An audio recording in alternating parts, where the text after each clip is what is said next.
നമ്മളിവിടെ sliding gate എന്നുള്ള ഒരു കോൺസെപ്റ്റ് വർക്ക്ഔട്ട് ചെയ്യാൻ കാരണം ഇവിടെ ഒന്നാമത് നമ്മൾ ഫേസ് ചെയ്തുകൊണ്ടിരുന്ന ഒരു കാര്യം എന്ന് പറഞ്ഞു കഴിഞ്ഞാൽ സ്പേസ് കൺസ്ട്രെയിൻ തന്നെയാണ്. ഇപ്പം 10 മീറ്റർ ഫ്രണ്ടേജ് ഉണ്ടായിരുന്നുള്ളൂ. നമ്മുടെ ക്ലയൻറ്റിനാണെങ്കിൽ 2 കാറുണ്ട്, ഒരെണ്ണം SUV-യും ഒരെണ്ണം ചെറിയ കാറുമാണ്. 2 കാറും ഒരേപോലെ ആക്സസ് ചെയ്യാൻ വേണ്ടിയിട്ട് നമുക്ക് ഇവിടെ വർക്ക്ഔട്ട് ചെയ്യാവുന്ന ഒരു ഓപ്ഷൻ എന്ന് പറയുന്നത് ഫുൾ ഓപ്പണിംഗ് ഗേറ്റ് ആയിരുന്നു. ഫുൾ ഓപ്പൺ ചെയ്ത് നമ്മൾ സ്പേസ് നഷ്ടമാവും എന്നുള്ളൊരു കാര്യമുള്ളതുകൊണ്ട് ഇതിനെ നമ്മൾ സ്ലൈഡിംഗ് എന്നുള്ള കോൺസെപ്റ്റിലേക്ക് കൊണ്ടുവന്നു. സ്ലൈഡിംഗ് ഗേറ്റിന് സ്വാഭാവികമായിട്ട് കുറച്ച് ചലഞ്ചസ് ഉണ്ട്. ആക്സിഡൻറ്റ്സ് സംഭവിക്കുക, അല്ലെങ്കിൽ റെയിലിൽ നിന്ന് തെന്നിപ്പോവുക, അങ്ങനെയുള്ള ഒരുപാട് കാര്യങ്ങൾ.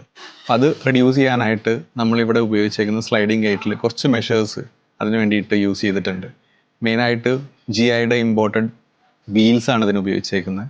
പിന്നെ അതുകൂടാതെ നമ്മൾ ഈ റെയിലിൽ നിന്ന് തെന്നി മാറാതിരിക്കാൻ വേണ്ടിയിട്ട് 12mm റാഡ്, SS-ൻ്റെ റാഡ് യൂസ് ചെയ്തിട്ടുണ്ട്.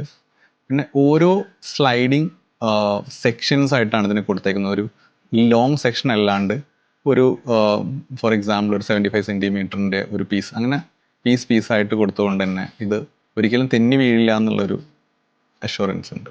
ഇതിനുവേണ്ടി നമ്മൾ അസോസിയേറ്റ് ചെയ്തത് പ്രജീഷാൻ ടീം എന്ന് പറഞ്ഞാൽ നമ്മുടെ തന്നെ ഒരു മെറ്റൽ എഞ്ചിനീയറിംഗ് ടീമുണ്ട്. അവരുടെ നല്ല കോൺട്രിബ്യൂഷൻ ഇതിനകത്ത് വന്നിട്ടുണ്ട്. ഇത് ഓട്ടോമേറ്റഡ് ആക്കാനും അവർ തന്നെയാണ് ഹെൽപ്പ് ചെയ്തേക്കുന്നത്. ഗേറ്റ് മാത്രമല്ല, നമുക്ക് ഈ വീടിൻ്റെ പല ഭാഗങ്ങളും ഓട്ടോമേറ്റഡ് ആക്കിയിട്ടുണ്ട്. For example light, fan, AC, TV units, ഇങ്ങനെയുള്ള എല്ലാ കാര്യങ്ങളും നമ്മൾ ഓട്ടോമേറ്റഡ് ആക്കിയിട്ടുണ്ട്. ഇൻക്ലൂഡിങ് മെയിൻ ഡോർ വരെ ഓട്ടോമേഷനിലാണ് ചെയ്തിട്ടുള്ളത്.